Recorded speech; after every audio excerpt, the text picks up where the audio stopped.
The Lotus Evija, alive if you look in a mirror, is an all-electric hypercar with a price tag of a cool $2.5 million. But before you all rush out to buy one, they're only making 130 of them, and they're all sold out. But we can count on LEGO to have our backs, because in 2022 they added the Lotus Evija to their Speed Champions lineup, and with a price of around $20 and a production run of substantially more than 130, it's probably the only way most of us will see one. So hey Brickos, welcome to this episode of Godspeed You Brick Emperor, where today we're going to take a look at the LEGO version of the Lotus Evija, as opposed to the LEGO Elvira. I wrote that joke before I knew how to pronounce Elvira, and it doesn't really work, but I'd already done the silly animation, so I'm keeping it in. We'll start by speed building it, and I'll point out any interesting techniques used during the build. Then we'll look at some of the bricks used before I give my thoughts on the model as a whole. We'll wrap up at the end with a look at some modifications you can make to it, and some other things you can build with it. So let's build the Lotus Evija.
Now, one of the interesting features of the Evija is that the lights are these sort of circles around the rim of some vents or air ducts through the bodywork.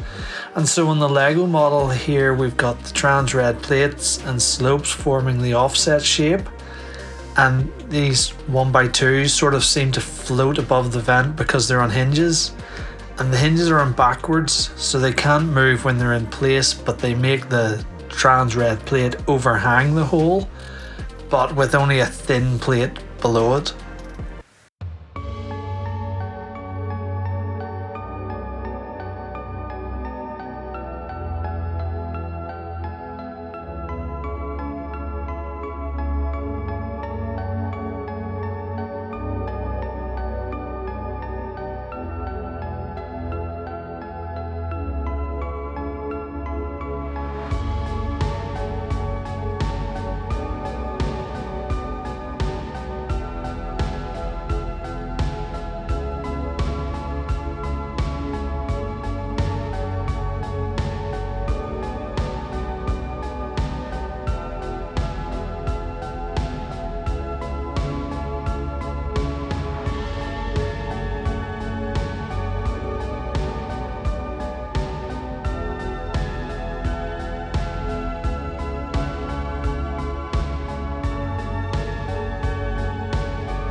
Again, here we see a hinge plate that's being used backwards to create a stable overhang for these jumpers.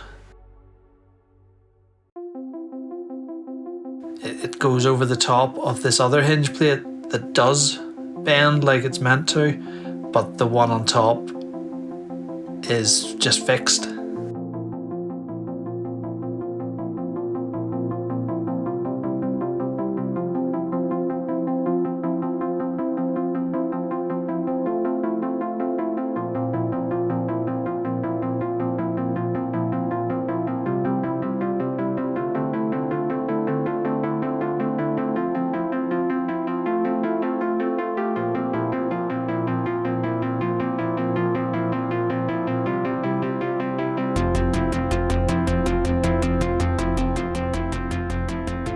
This triangle tile is only held on by one stud, but it's actually a lot more sturdy than I was expecting.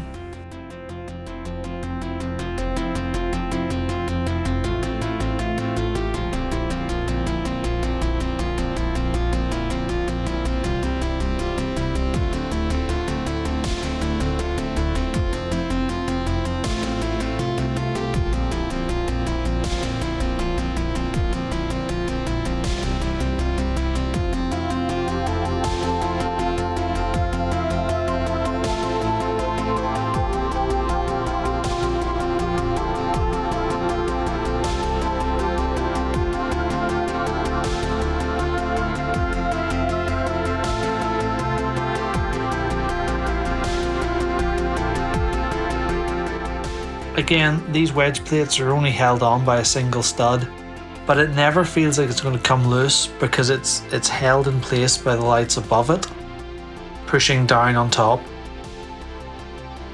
The tubes in this 1x6 plate are being put into the holes in the studs of the 1x2 plates, which turns the 1x6 into the equivalent of a 1x5 plate that's offset by half a stud like a jumper would be.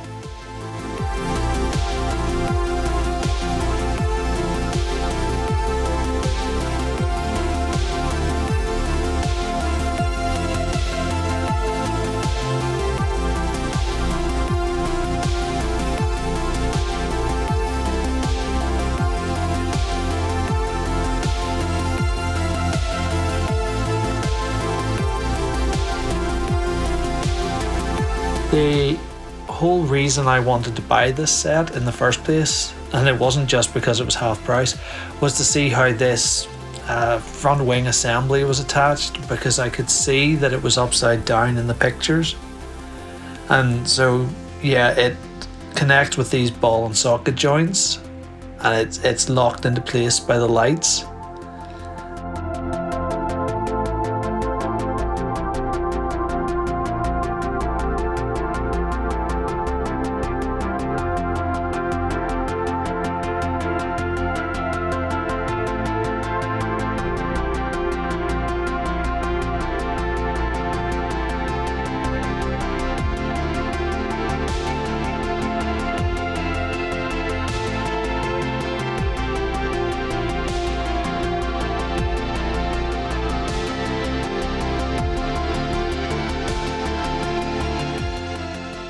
This front section is on the hinge from earlier.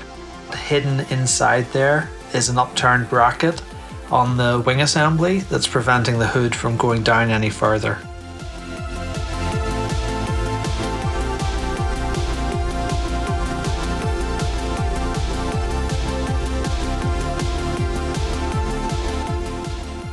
And that's it. I found that to be a fun build, but what did you think of it? Leave a comment to let me know your opinions on the model or the build process, or if you've driven the real thing and want to lend it to me for a few days.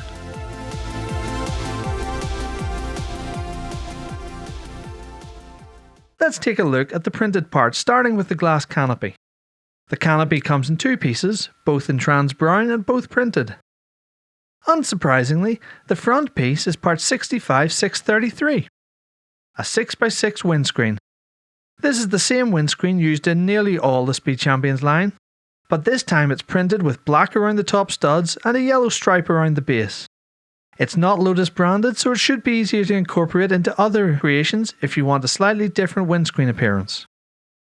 The back section of the canopy uses a 6x4 hexagonal windscreen with a handle, again in trans brown and again printed, but this time there's a tiny Lotus logo on it as well as the black and yellow details. The only other printed parts are the left and right front lights, which as on other Speed Champions models are made from the relatively recent 3x2 curved slope with notch, again in dark green. The rear spoiler of the model is made from a minifig snowboard, in dark green, and although it's not an exclusive part to this set, it was only available in 2 other sets, neither of which are available anymore. A LEGO City Advent Calendar and a VIP Winter add-on pack. The set also has 4 large wheel arch with mudguards in dark green, which are exclusive to this set. Finally, the set also has 3 4x3 slopes with a cutout, once again in dark green. And again, these aren't technically exclusive to the set, but as with the snowboard, they're only available in 2 other sets, a small Ninjago set and a promotional set only available for a very limited time. There's also a huge amount of utility bricks like brackets or curved slopes or 2x2 corner plates. The things nobody gets excited about. Nobody's getting excited going, oh, this set has loads of 1x2 round plates. Well, apart from me, I guess. And hopefully you too, because otherwise what's the whole point of this? And it seems I've lost a triangle somewhere. So I just tore down the set of the last scene and look what I found. There's my missing triangle tile inside that wheel arch. I spent 15 minutes looking for that on the floor.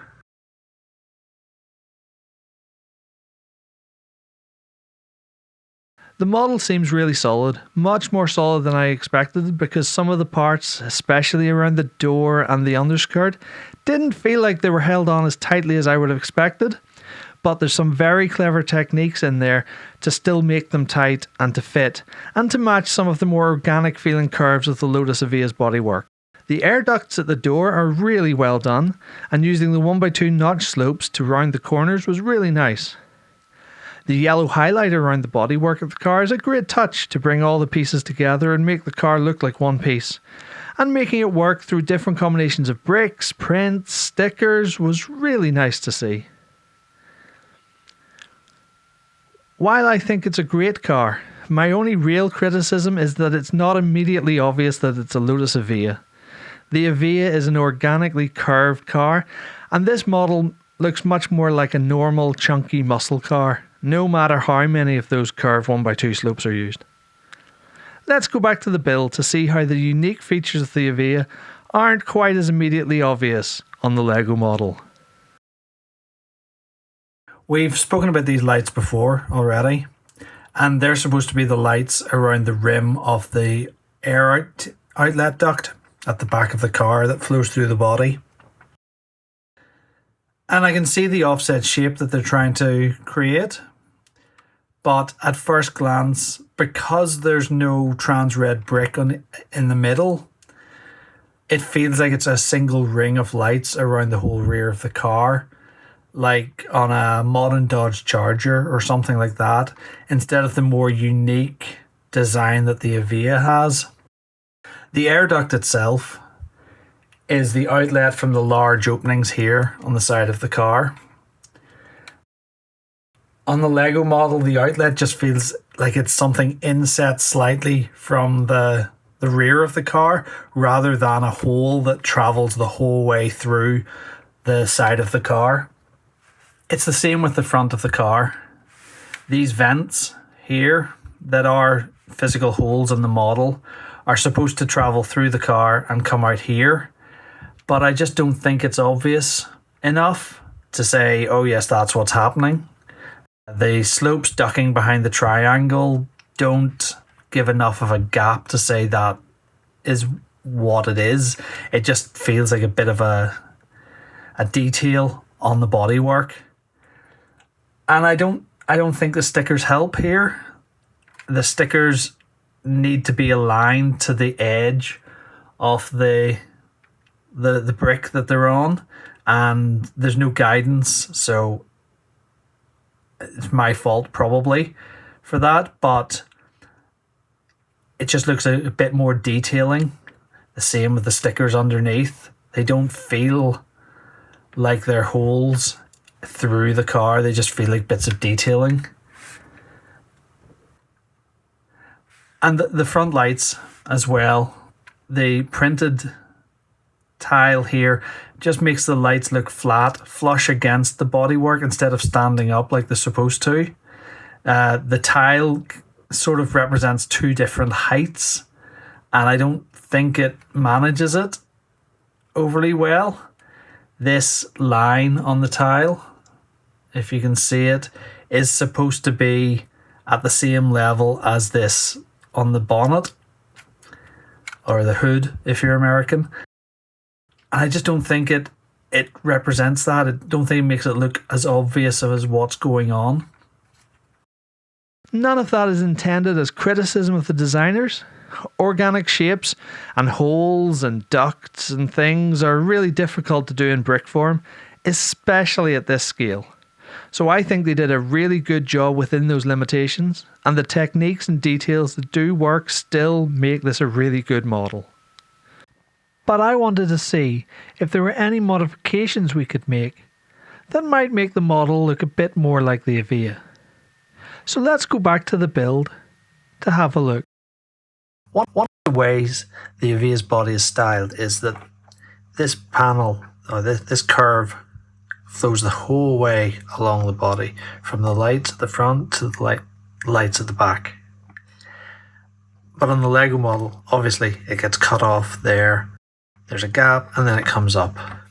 So I thought maybe there's one possible solution, and maybe it makes it better. Let me know in the comments what you think. But if we take off these, that bit and that, and try and pick this bit out. This bit's a bit tricky to get out.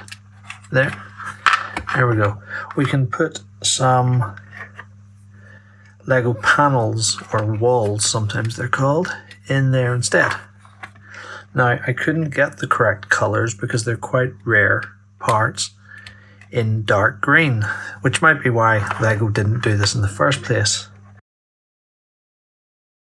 And then if we put a 2x1 plate in there instead, we can reattach this triangle back on. And now the contour continues the whole way to the front.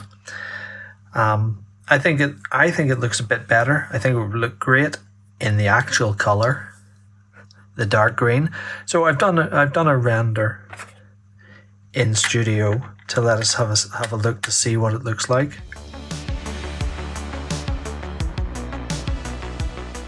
Some people may feel that there's a lot of stickers to apply, but that's sort of how it goes at this price point. I personally don't mind stickers. I know why people prefer printed parts, but I find printed parts a bit harder to integrate into my own creations. But again, that's just a personal preference, because I strip mine models for parts after I've built them rather than putting them on display. As a display piece though, this will certainly look good on the shelf beside other Speed Champion sets, although you may need to explain to people what it is.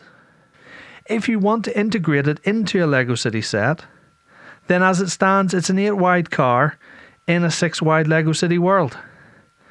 But luckily over on Rebrickable, the user I bricked it up has converted it into a 6 wide car, using a large number of the parts from the original, but switching out things like the 6 wide windscreen and chassis base plate for 4 wide ones instead. And I think it looks really great for the LEGO City streets. I'll put a link to their model and Rebrickable in the description so you can try it out for yourself. One thing I consider before whether I get a set or not is looking to see what other people do with it, and whether other creations are all vaguely the same as the original, or if there's a wider variety of other designs that can be made from the set. And thanks in part to all those utility parts I was talking about earlier, the Lotus Evija does not disappoint on that front. Here's a quick look at some of my favourite alternative builds that I found on Rebrickable.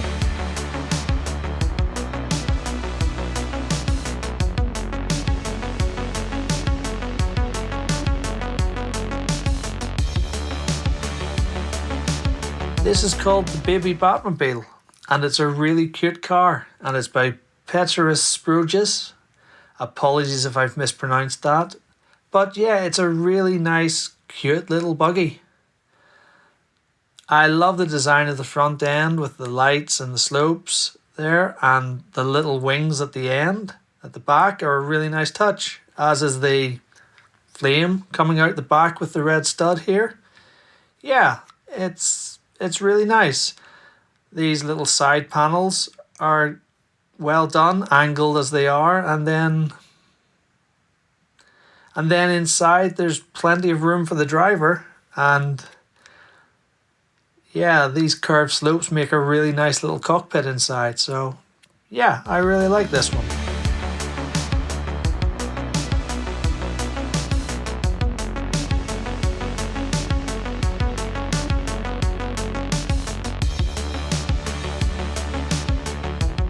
So this is the Apocalypse Patroller by Turret over on Rebrickable, and it's a very nice car using the post-apocalypse theme.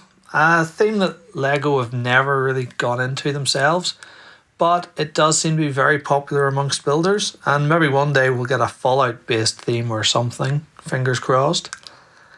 There's some really nice bits on this build. The doors on the sides here looking like they've been cannibalized from a destroyed Evija, the headlight slopes being put to good use here, the prints looking like vents on the side, and these side bits at the back that fold down creating the rear. And it all just looks like it's a Lotus Evija that's been found in a nuclear wasteland and turned into a fighting machine.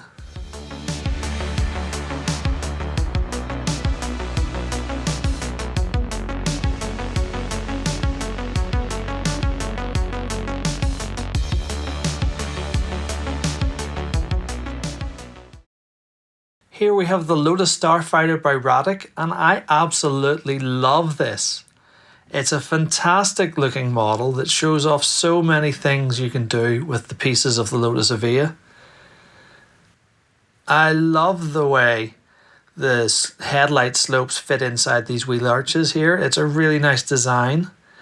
And then this nose section here, the way it's slotted in between these two guns maybe, the way it's slotted in between those two bits was tricky, but once it went in, it was so satisfying. This was a really good building technique. I'm really impressed with this little model.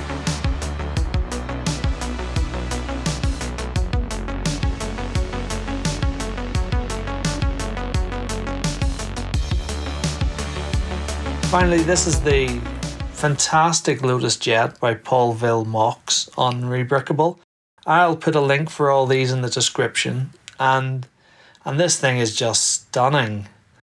Look at it. Look at the tile work on the wings, and the undercarriage with wheels that can retract.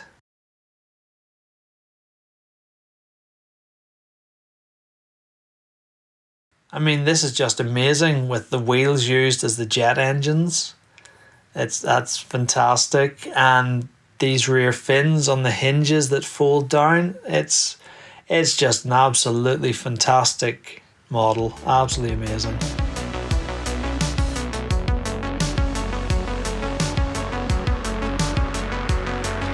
So that's about it for this episode of Godspeed You Brick Emperor.